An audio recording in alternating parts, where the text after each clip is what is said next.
at the foot of Mount Sinai, we were commanded for the first time to build a tabernacle. And in fact, after the giving of the Torah at Mount Sinai, the tabernacle was built.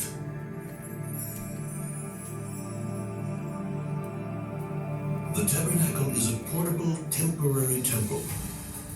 But for 39 years, it accompanied us in our wanderings through the desert, taken apart and reassembled again and again. After entering the Holy Land, Joshua established the tabernacle in Shilo.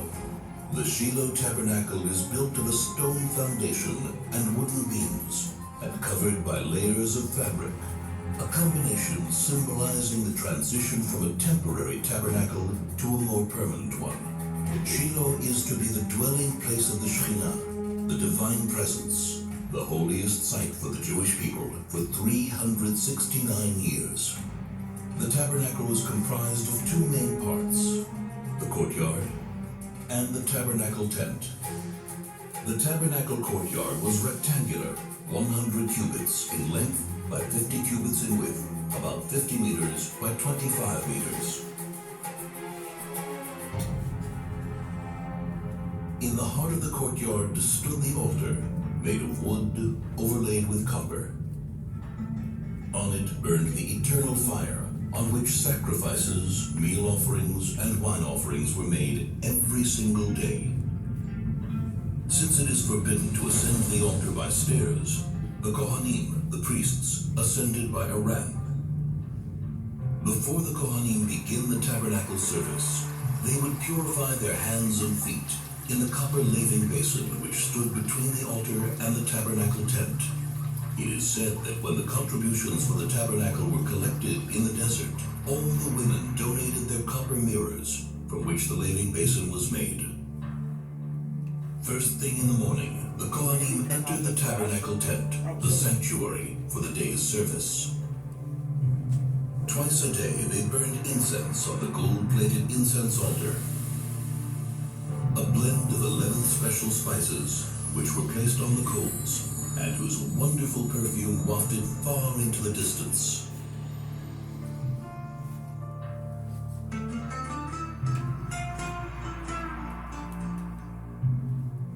Once a week, 12 special loaves of bread were placed on the golden table, which stood at the north end of the sanctuary.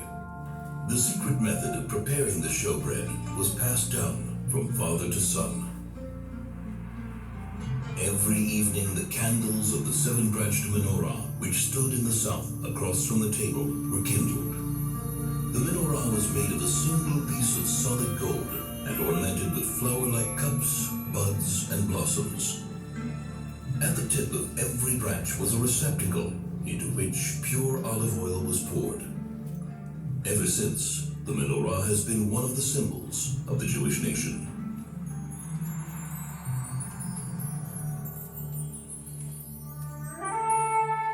Only once a year, on Yom Kippur, the Kohen Gadol, the high priest, entered the Holy of Holies. In the Holy of Holies stood the Ark of the Covenant, on top of which were the curtain and the two cherubs.